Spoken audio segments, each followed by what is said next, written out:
What's shaking, ladies and gentlemen? My name is Gardner Oat, founder and CEO of Gems Intercontinental, an abbreviation for Gardner's English Mastery School Intercontinental, where we learn English the practical way. And of course, without wasting a lot of time, I am back again with another exciting episode on Everyday Conversations. And to be very specific, today we are looking at phrases to use when you run into someone unexpectedly. So let's dive in. The first phrase therefore has to be, "It's been ages. How have you been?"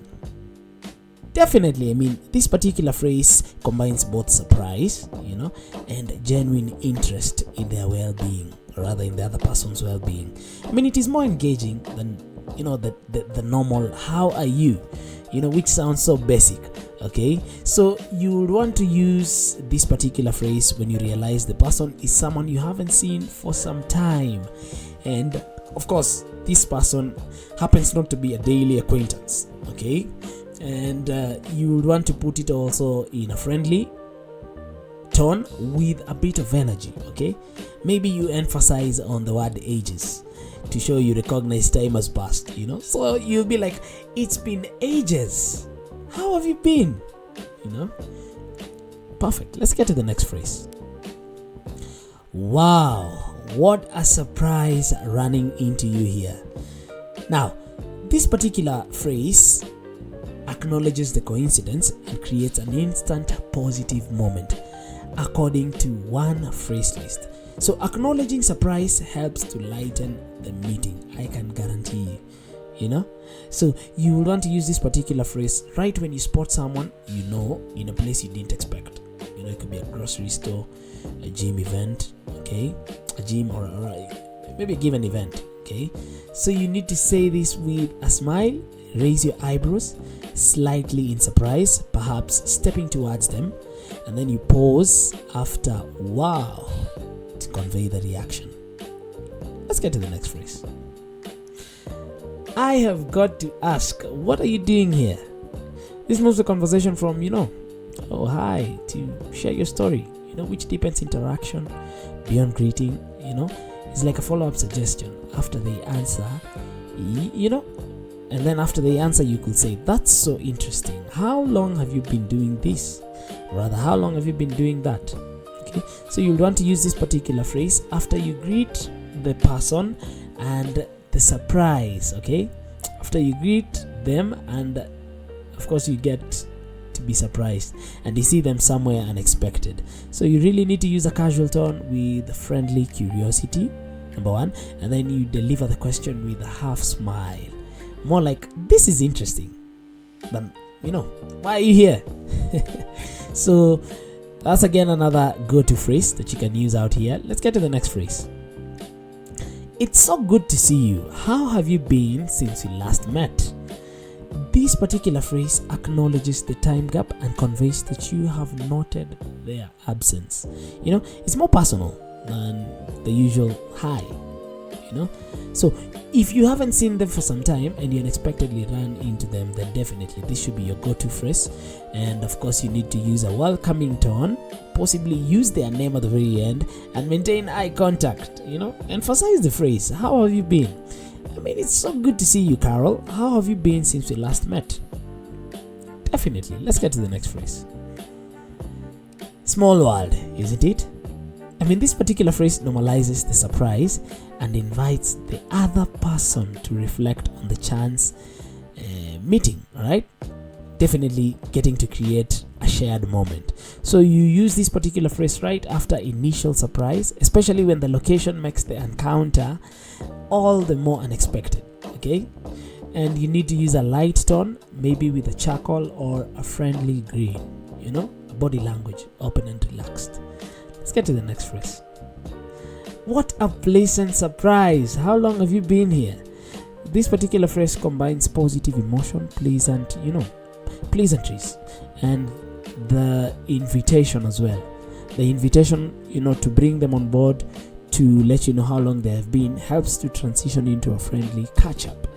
And of course, when you encounter someone at an event, a place or situation where they might have just arrived or been there a while, definitely you need to smile. So you put it out in a slightly, with a smile, slightly raised eyebrows, and an authentic tone to emphasize the pleasant surprise. Yep, let's get to the next phrase. It looks like you are having a good time here. What's been the highlight?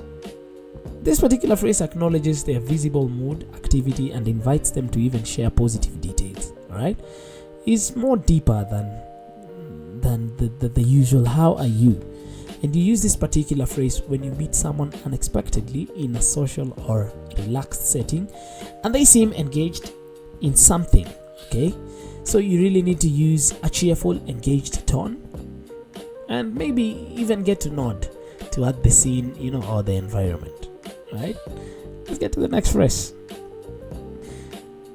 I am so glad we bumped into each other. Do you have time to grab a coffee or catch up right now? This particular phrase turns chance encounter into a meaningful connection. Right? Chance encounter is what we refer to as, that impromptu meetup. So it turns that impromptu meetup into a meaningful connection opportunity. It shows initiative and genuine interest. So you use this particular phrase when you unexpectedly meet someone you would like to catch up with, and you have some time available. Definitely, if you have some few extra minutes to spare as you sit down and catch up, then definitely this is your go-to phrase. So you use a warm, friendly tone, an open posture, and at the end of the day, it needs to be in a very casual, casual way, of course, to reward the casual nature of the meetup. Well, let's get to the next phrase. It's really good to catch you here. What's been keeping you busy lately?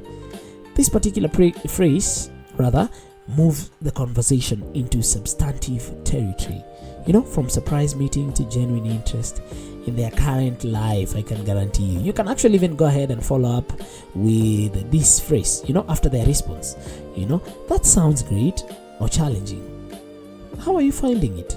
To just deepen the conversation and give it that meaning.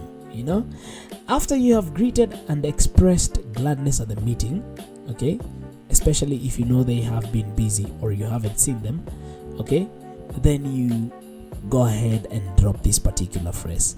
I can guarantee you it works wonders. It works magic. I get to use this phrase on a day-to-day basis, actually.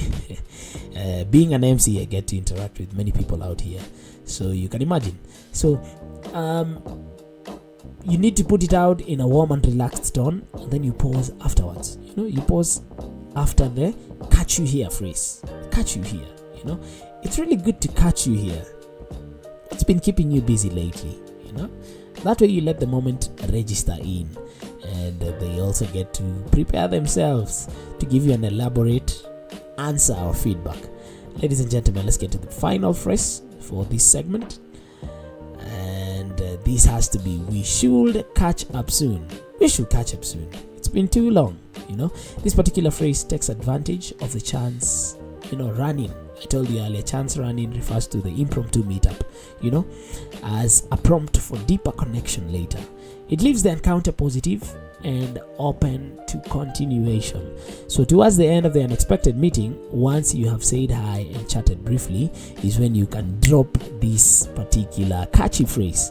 And remember to use a warm, slightly enthusiastic tone, and maybe add, if you are free, to make it friendly. So we should catch up soon. If you are free. It's been too long. Right? Yep. I think that brings us to the very end of this segment. Ladies and gentlemen, boys and girls, from wherever you're watching this segment across all the corners of the world, this is James Intercontinental, an abbreviation for Gardner's English Mastery School Intercontinental, where we learn English the practical and conversational way. So stay tuned for the next episode. But until then, thanks for staying till the end. See you on the next one. Bye bye.